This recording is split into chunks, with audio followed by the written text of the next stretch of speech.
Rice అనేది చాలా వరకు అసలు ఎలా తినాలి ఏంటి అనే దానిపైన అనేక మంది కూడా ప్రయోగాలు చేస్తున్నారు. డాక్టర్స్ కూడా బ్లాక్ రైస్, నీల్ రైస్ తినాలని చెప్తున్నారు. కానీ మనం తినే తిండిలోనే కొన్ని మార్పులు చేర్పులు కనుక జరిగితే గతంలో పూర్వంలో ఉన్నటువంటి ఎలాంటి పరిస్థితులు ఉన్నాయో, ఎంత స్ట్రాంగ్గా రైస్ ఉండేదో అలాంటి పరిస్థితులు కూడా ఇప్పుడు ఉండేటటువంటి అవకాశాలు ఉన్నాయనే విధంగా కూడా కొంత ప్రయోగాలు జరుగుతున్నాయి. అయితే దీనికి సంబంధించి బాపట్లలోని ఇటువంటి సైంటిస్టులు కూడా దీనిపైన దృష్టి పెట్టినటువంటి పరిస్థితులు ప్రస్తుతం యంగ్ సైంటిస్టు డి రాజా సందీప్ రాజా మనతో ఇంట్లో మాట్లాడేటటువంటి ప్రయత్నం. అసలు ఏంటి ఈ కాన్సెప్ట్ అంటే పూర్వంలో మీరు చెప్పినట్టు ఎలాంటి పరిస్థితుల్లో ఆ కాన్సెప్ట్తో చూసుకున్నారు ఎందుకు ఈ ఐడియా సార్? అంటే మనకి ఇప్పుడు డయాబెటిక్ పేషెంట్స్ అనేది ఎస్పెషల్లీ కోవిడ్-19 తర్వాత కూడా చాలా ప్రతి ఇంట్లోనూ డయాబెటిక్ పేషెంట్స్ చాలా ఎక్కువగా అయిపోతూ ఉన్నప్పుడు మనకి దొరికేటటువంటి వరి రకాలు చాలా వరి రకాలు మనకి గ్లైసెమిక్ ఇండెక్స్ అనేది ఎక్కువగా ఉంటుంది. గ్లైసెమిక్ ఇండెక్స్ ఎక్కువ ఉంటే మనకి ఏమంటే మనం తిన్న తర్వాత ఫాస్ట్గా డైజెస్ట్ అయిపోయి మన శరీరంలో రక్తంలో చక్కెర స్థాయిని పెంచుతాయి. అలాగా గ్లైసెమిక్ ఇండెక్స్ తక్కువ ఉండే వెరైటీని తింటే అది డయాబెటిక్ పేషెంట్స్కి కానీ లేదా డయాబెటీస్ లేకున్నా కూడా అంటే ఒబేస్ అవ్వకుండా ఉన్నాము, సన్నగా ఉన్నాము, మంచి మెటబాలిక్ రేట్ మెయింటైన్ చేద్దాం అనే దానికి ఉపయోగపడుతుంది. మరి వెరైటీస్ తక్కువ ఉన్నప్పుడు ఏమంటే ఏ వెరైటీ అయినా కూడా ట్రీట్మెంట్ ఇచ్చేసేసి దాన్ని గ్లైసెమిక్ ఇండెక్స్ని తగ్గించడం. అంటే అన్నం తిన్నాము, అది ఫాస్ట్గా జీర్ణం అవుతుంది, దాన్ని మనం ఏదైనా చేసి దానిని నిదానంగా జీర్ణం అయ్యేలా చేయొచ్చా, అది ఇటు డయాబెటీస్ వాళ్ళకి కానీ డయాబెటీస్ లేని వాళ్ళకి కానీ ఉపయోగపడుతుంది అనేటటువంటి ఒక ఆలోచనతో మేము ఆచార్య ఎన్జీ రంగా అగ్రికల్చర్ యూనివర్సిటీలో నేను బయోకెమిస్ట్రీ శాస్త్రవేత్తగా పనిచేస్తున్నాం. అట్లాగే మాకు ఏఐసిఆర్ పెన్ పిహెచ్ఈటి వారి సహకారంతో మేము ఈ ప్రాజెక్టుని గత 3 సంవత్సరాల క్రితం మేము దీన్ని తీసుకోవటము, దీని మీద పరిశోధన చేయటము.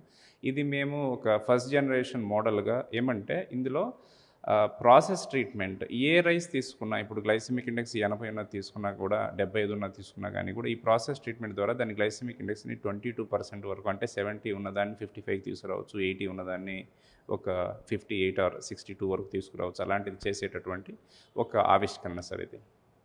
ప్రధానంగా ఈ కాన్సెప్ట్ అనేది మొదలు పెట్టినప్పుడు ఎట్లా ఖర్చు ఏమన్నా ఎట్లా ఉండబోతుంది ఏంటి? మేము మాకు అంటే మా ప్రాంతానికి సంబంధించి కానీ లేకపోతే ఐసిఆర్ దేశం మొత్తం మీద ఎటువంటి పరిశోధన మీద అవసరం ఉందనే దాన్ని బట్టి మాకు ఐసిఆర్ వర్క్షాప్లో మేము ప్రాజెక్ట్స్ని ప్రపోజ్ చేస్తూ ఉంటాము. అందులో మాకు ఈ ప్రాజెక్ట్ని ప్రపోజ్ చేసినప్పుడు వాళ్ళు వెంటనే అప్రూవ్ చేసి ఇది నీడ్ ఆఫ్ ద అవర్, ఇప్పుడు చాలామందికి ఇది అవసరము, ఇది చేయండి అని మాకు వెంటనే శాంక్షన్ చేయడం జరిగింది. దీనికి మేము ఖర్చు పెట్టిన ఖర్చు కూడా చాలా నామినల్ సార్. మేము ఒక 2.5 లక్షలు మాత్రమే దీనికి ఖర్చు పెట్టాము, చాలా డబ్బు ఏమి ఖర్చు పెట్టలేదు. దీంతో ఫ్యాబ్రికేషన్ వర్క్ చేసాము. అయితే దీనికి ముందర మేము యూనివర్సిటీ నిధులతో మేము ఆర్డిఎస్ అనేదాన్ని ఎస్డిఎస్గా కన్వర్ట్ చేయటం ఎట్లాగా అంటే గ్లైసెమిక్ ఇండెక్స్ డిటెక్ట్ చేసే కిట్ ఒకటి మేము చేస్తున్నాము. దానికి మాకు ఆల్రెడీ పేటెంట్ ఒకటి వచ్చి ఉన్నది. అంటే ఏంటంటే తక్కువ ఖర్చుతో చేసేటటువంటి ఒక కిట్ ఒకటి మేము రూపొందించున్నాము. అట్లానే దాంతోపాటుగా ఒక నాన్ ప్లాన్ ప్రాజెక్ట్లో మేము ఈ రైస్లో ఉండేటటువంటి 3 ఫ్రాక్షన్స్ మనం ఆర్డిఎస్, ఎస్డిఎస్, ఆర్ఎస్ అంటాము. ర్యాపిడ్లీ డైజెస్టబుల్ అంటే తిన్న తర్వాత మొదటి 20-30 నిమిషాల్లో డైజెస్ట్ అయ్యేది. ఎస్డిఎస్ అంటే 30 నిమిషాల నుంచి 180 నిమిషాల్లో డైజెస్ట్ అయ్యేది. అలాగనే ఆర్ఎస్ అంటే అది అసలు డైజెస్ట్ అవ్వకుండా అది ఒక ఫైబర్ లాగా యాక్ట్ చేసేది. ఈ 3 ఫ్రాక్షన్స్ని ఒక ఫ్రాక్షన్ అంటే ఆర్డిఎస్ని ఎస్డిఎస్గా మార్చగలుగుతామా, ఆర్ఎస్ కంటెంట్ని పెంచగలుగుతామా అనే దాని మీద మేము చేసిన పరిశోధనల ఆధారంగా ఇందులో మనం కనుక చూసినట్టయితే రెసిస్టెంట్ స్టార్చ్ కంటెంట్ అనేది ఇందులో 120% వరకు, అంటే డబల్ కన్నా కూడా ఎక్కువ అవుతుంది. అది డైరెక్ట్గా గ్లైసెమిక్ ఇండెక్స్ మీద ఇన్ఫ్లుయెన్స్ చూపిస్తుంది. అట్లాగనే ర్యాపిడ్లీ డైజెస్టబుల్ స్టార్చ్ ఇందులో 45% వరకు ఎస్డిఎస్గా స్లో డైజెస్టబుల్ స్టార్చ్ కింద కన్వర్ట్ అవుతుంది. మరొకటి ఇందులో పెట్టిన ఈ సొలనాయిడ్ వాల్వ్ అండ్ ఈ గ్రూయల్ రిమూవల్ కాన్సెప్ట్లో ఏం జరుగుతుందంటే మనకి 16 to 90% స్టార్చ్ కూడా మనకి బయటకు కొంత వచ్చేసే, ఇవన్నీ కలుపుకొని అన్నిటినీ కలుపుకొని మిళితంగా అంటే మనం కనుక చూసినట్టయితే ఇప్పుడు మీరు అన్నట్టుగా ఇప్పుడు పాత రోజుల్లో సద్దన్నం తింటే ఎక్కువసేపు పని చేయగలుగుతారు, లేకపోతే తొందరగా జీర్ణం కాదు అనేటటువంటి ఏదైతే ఒక ప్రూవ్డ్ కాన్సెప్ట్ ఉంటుందో అలాంటి ఒక కాన్సెప్ట్ని ఇది మోర్ సైంటిఫిక్గా ఇందులో ఒక artificial intelligence based algorithm develop చేసాము, అట్లానే ఐఓటీ పెట్టాము. ఇప్పుడు యూనిట్ని ఎక్కడి నుంచి అయినా కానీ ఆపరేట్ చేసేటటువంటి అవకాశం ఉంది. ఇది టచ్ స్క్రీన్ ప్యానెల్తో మనం ఇక్కడ ఆపరేట్ చేయొచ్చు, లేకపోతే త్రూ ఒక మొబైల్ యాప్ ద్వారా మనం ఎక్కడి నుంచి అయినా కానీ దీన్ని ఆపరేట్ చేయడానికి అవకాశం ఉంది. సో ఆర్డిఎస్ని కన్వర్ట్ చేసే దానిలో, ఆర్ఎస్ని తగ్గించడంలో, గ్లూయన్లు రిమూవ్ చేయడంలో, ఈ మూడిటి మిళితంగా మనకి తీసుకున్నటువంటి రైస్ గ్లైసమిక్ ఇండెక్స్ అనేది తగ్గి నిదానంగా జీర్ణం అవటం అనేది ఇందులో ఉన్న కాన్సెప్ట్. అయితే ఇప్పుడు ఇందులో మనం కుక్ చేసే టైం మరి ఎక్కువగా ఉందని చెప్పినా, లేకపోతే ఇందులో కుక్ చేసిన రైస్ అంటే పెళుసు బారిపోయినట్టుగా ఉంటుంది లేదా గట్టిగా ఉంటుంది అంటే కూడా కన్జ్యూమర్ ప్రిఫరెన్స్ తీసుకుంటానికి అంత పెద్దగా ఆసక్తి చూపించరు.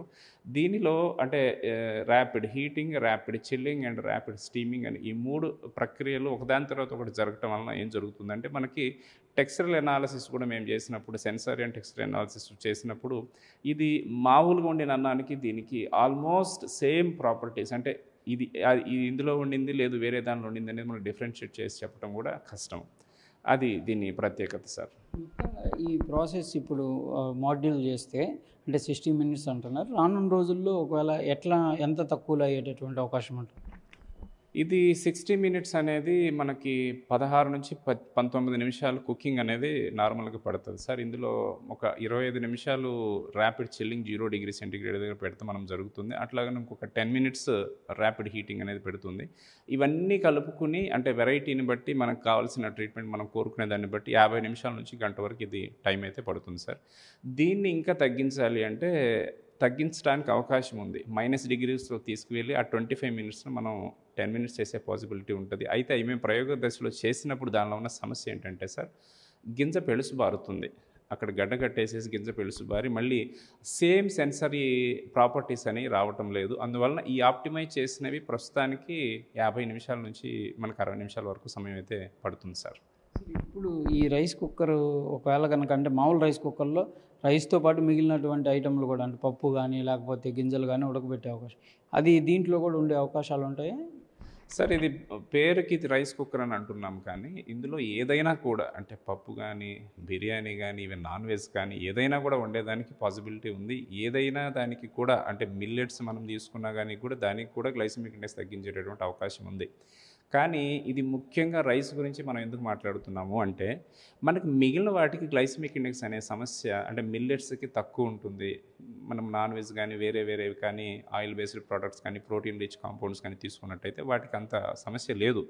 వాటిని ఇందులో కుక్ చేసిన నార్మల్గా కుక్ చేసిన ఈ గ్లైసెమిక్ ఇండెక్స్ 22% వరకు తగ్గుతుంది అనేది వాటిల్లో అంత తగ్గదు, చాలా తక్కువ ఉంటుంది. అంటే దానివల్ల పెద్దగా ఉపయోగం లేదు. అంతే తప్పితే ఇందులో వేరే వండుకోవడానికి ఇది పనికిరాదు అనేటటువంటిది ఏమి లేదు సార్. కాకపోతే రైస్కి మనము యాజ్ ఎ సౌత్ ఇండియన్స్ మనం ఏది తిన్నా కూడా ఇప్పుడు మనం చూస్తుంటే కనుక చాలా చోట్ల డాక్టర్స్ కూడా మనకి చపాతీలు కానీ వీట్ బేస్డ్ ప్రోడక్ట్స్ మీరు తీసుకోండి, సాయంత్రం పూట లేకపోతే రైస్లో కొన్ని మిల్లెట్స్ని మీరు కొంత భాగమైనా కలుపుకుని తినండి, లేదా ఒక వారంలో కొన్ని రోజులైనా కానీ మీరు తినండి అనేది చెప్తున్నారు. చాలామంది ఆల్రెడీ ప్రాక్టీస్ చేస్తూ ఉన్నారు. కానీ మనకి బీయింగ్ సౌత్ ఇండియన్స్ అనే కాదు, మనకు భారతదేశం మొత్తం మీద కూడా మనకి ఏంటంటే మనకు అన్నం తిన్నప్పుడు కలిగేటటువంటి సంతృప్తి అనేది మనకు వేరే దాంతో కలగదు. సో అన్నం ఎక్కువ తీసుకుంటే మనకు ఉండే సమస్య ఈ చక్కెర స్థాయిలు పెరగటం అనేది సమస్య. అందుకని ఈ సమస్య మనకు అన్నంతో వస్తుంది అనేటటువంటి ఉద్దేశంలో దాని గురించి అంటే రైస్ గురించి ఫోకస్ చేసి ఇది రైస్కి ఉపయోగపడుతుంది అనే రైస్ కుక్కర్ అని కింద చెప్పాం తప్పితే మిగిలిన వాటికి కూడా మనము ఉపయోగించుకోవచ్చు సార్. అంటే రైస్ ఈ షుగర్ లెవెల్స్ తక్కువ అవటం వల్ల ఆరోగ్య సమస్య అరుగుదలకు సంబంధించినవి ఏమన్నా క్లియర్పై అవకాశాలు కూడా ఉంటాయా సార్? సార్ ఇప్పుడు ఆరోగ్య సమస్యలు ఏమన్నా తగ్గిపోతాయా లేదా అంటే ఇక్కడ ప్రధానంగా ఒకటి టైప్ 1 ఆర్ టైప్ 2 డయాబెటీస్లో మనకి ప్యాంక్రియాస్లో ఇన్సులిన్ ప్రొడ్యూస్ అవ్వకపోయి కానీ చక్కెర స్థాయిలు పెరగటం, దానికి నిదానంగా జీర్ణం అయ్యేటటువంటి ఆహారం మనం తీసుకుంటూ ఉపకరించడం అనేది మొదటిది. రెండవది ఏమంటే ఇప్పుడు నాకు దేవుడి డయాబెటీస్ లేదు సార్, అయినప్పటికీ కూడా ఇప్పుడు మనందరికీ ఇప్పటి రోజుల్లో ఉన్న ఒక ప్రధాన సమస్య ఏంటంటే మనము ఎక్కువ క్యాలరీస్ని మనం బర్న్ చేయం. మనం తీసుకుంటున్నాం కానీ ఆహారం మనకి పాత రోజుల్లో పోలిస్తే పంపు కొట్టడమో లేకపోతే బావిలో నీళ్లు తోడటం అలాంటి శారీరక శ్రమ అనేది మనకి చాలా తగ్గిపోయింది. మనకి అగ్రికల్చర్లో కూడా మెకనైజేషన్ అనేది పూర్తిగా పెరిగిపోయింది. సో ఈ క్యాలరీ ఇంటేక్ ఎక్కువ తీసుకుంటున్నాం, ఎక్కువ శ్రమ మనం చేయట్లేదు అనే దాంట్లో ఏమవుతుందంటే అందరికీ ఒబెసిటీ, ఆ ఒబెసిటీ కనెక్టెడ్గా అనేక రకాల ప్రాబ్లమ్స్ వస్తున్నాయి. ఊబకాయం నుంచి అనేక రకాల ప్రాబ్లమ్స్ వస్తున్నాయి. సో ఊబకాయానికి ఉన్నటువంటి సమస్య క్యాలరీ ఇంటేక్కి అవుట్పుట్కి మధ్య వ్యత్యాసం ఉండటం అన్నమాట. అయితే ఎప్పుడైతే తక్కువ చేయి ఉండే ఆహార పదార్థాన్ని మనం తీసుకుంటామో వెంటనే మనకి తెలిసిపోతుంది ఏంటంటే, ఇప్పుడు మనం మధ్యాహ్నం 12:30 2 గంటలకు మనం భోంచేస్తే కనుక సాయంత్రం 4కి మళ్ళీ ఇంకోటి తినాలని అనిపిస్తుందా, స్నాక్స్ కానీ ఏదైనా తినాలని అనిపిస్తుందా, లేదు 7-8 దాకా మనం ఉండగలుగుతాం అనేది అదే ఇక్కడ ఈ నిదానంగా జీర్ణం అయ్యే కాన్సెప్ట్ అదే సార్. సో నిదానంగా జీర్ణం అవటం లేదా తక్కువ చేయి ఉండే ఆహార పదార్థాలను మనం తీసుకోవడం అనే దానిలో ఇది ఒబెసిటీని రాకుండా కూడా తగ్గించటం వలన, అంటే ఊబకాయం రాకపోవడం వలన ఇది అనేక రుగ్మతల నుంచి మనల్ని కొంచెం దూరంగా పెట్టడానికి అవకాశం ఉంటుంది సార్. అంతేకాని ఇప్పుడు ఇందులో వండినటువంటి ఆహారం కనుక మనం తీసుకుంటే వేరే వేరే రుగ్మతలన్నీ తగ్గిపోతాయి అని చెప్తే మాత్రం అది అసత్యం అవుతుంది తప్పితే అది కరెక్ట్ కాదు సార్. ఇది పూర్తి స్థాయిలో వినియోగదారులకు ఎప్పుడు అందుబాటులో ఉంటుంది?